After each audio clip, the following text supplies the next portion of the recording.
เห็นกล้องนะมิดอีมานะเว้ย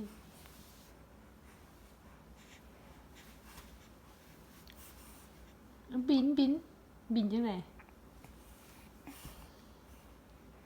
เอาห้องเพลงดูห้องเพลงดู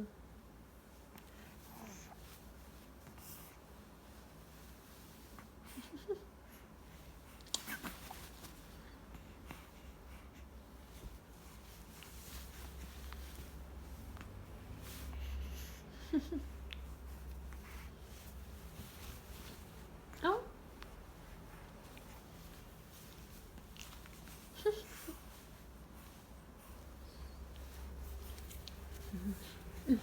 เอ้า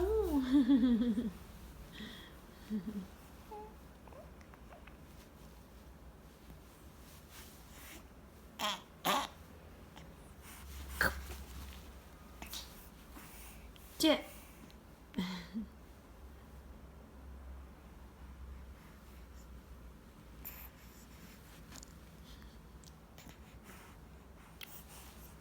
วิเวลบอกเสียงว่ะเรื่องบอกเสียงว่ะ